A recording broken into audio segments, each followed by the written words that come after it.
Charles Burns is one of the absolute greatest artists to ever touch the medium of comics in its history. We have such great collections from him in the past, like this big baby collection of his earlier comic book work. Black Hole, which I've undoubtedly called my favorite horror comic of all time. We even have his X'd Out series with X'd Out, Sugar Skull, and The Hive.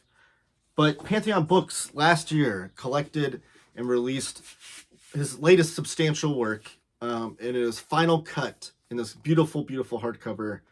Did it live up to all of the other great Charles Burns works? Spoiler alert, it did. But I would want to flip this camera around, put this under the microscope, and show you this incredible modern masterpiece of comics. So stay tuned and watch this video until the end.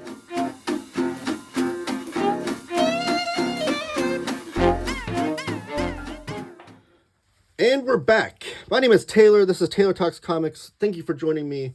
Please give the video a thumbs up. Comment down below with any of your thoughts through the duration of this video. And subscribe if you haven't already. Hit that bell notification icon so you don't miss any of my future videos. All those things will help the YouTube algorithm put my videos and channel in front of the eyeballs of other comic book fans that are on YouTube that might not know my channel exists. And it goes a long way to help me. I appreciate it. So this is Charles Burns' final cut. The most recent full-length output by Charles Burns. He's done a few mini comics and single issues since then, but this is like the full-length piece that he's done. This is originally published in 3 issues in France, in the French language. Cycle Cleveland, one of my longtime viewers, almost convinced me to buy them and just use Google Translate to translate them into English because I wanted them so badly. But luckily, finally, there was an announcement that they're doing a English release, and they put it in together called Final Cut. This is put out by Pantheon Books. You get a really cool fabric spine here, which kind of emulates the X'd Out series, but also the old classic Charles Burns albums that are like the really tall books that I have from Fantagraphics. And then here's the back cover.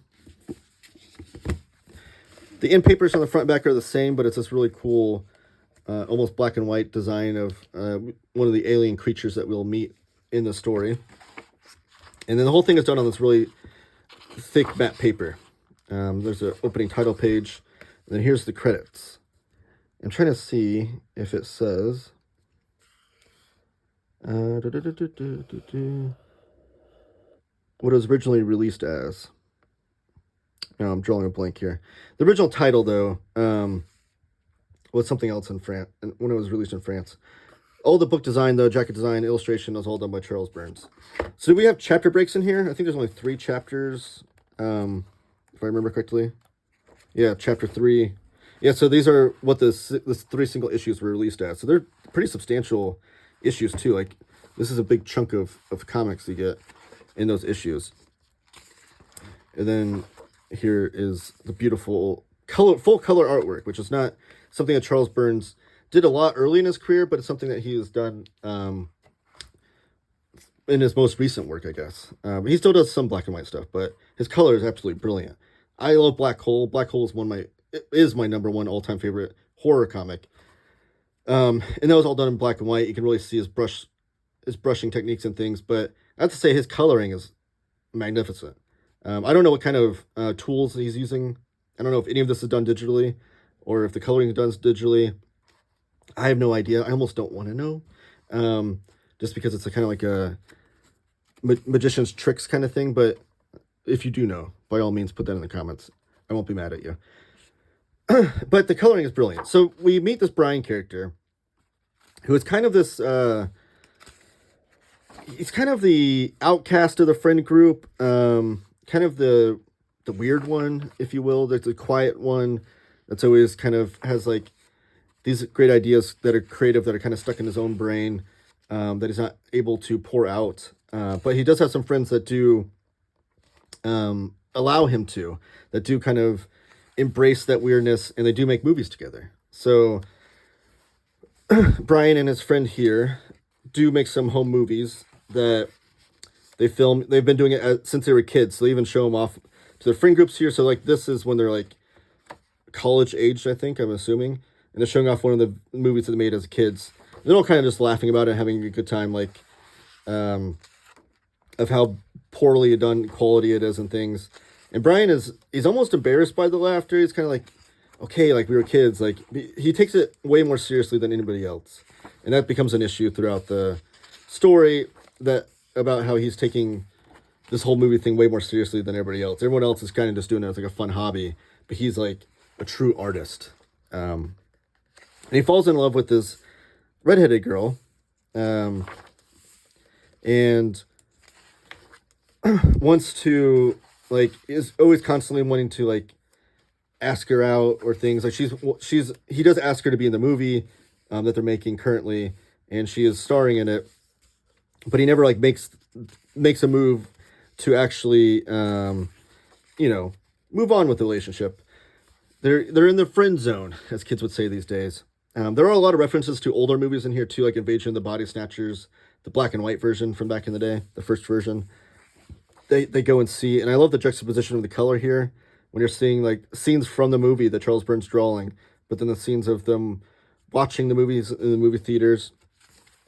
And it's just such a beautiful story. The one thing I think Charles Burns doesn't get enough credit for, because everyone credits him as, like, one of the greatest artists of all time in comics, but his storytelling is so magnificent, that I don't want to ever read a comic that Charles Burns just drew and someone else wrote, because his writing is so perfect for his artwork. And his artwork is this, he has, like, this kind of, like, his storytelling has kind of this David Lynchian or Cronenberg kind of, like, surreal, like, unsettling nature to it.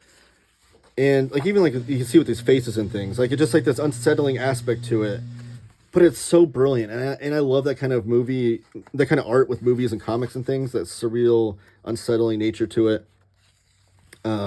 Those quiet moments that are maybe a little bit too quiet, or they carry on the quietness a little bit too long in those weird, like, indie flicks and things. That's the kind of stuff that I feel when I'm reading Charles Burns comics, and I love it. You get so invested in these characters.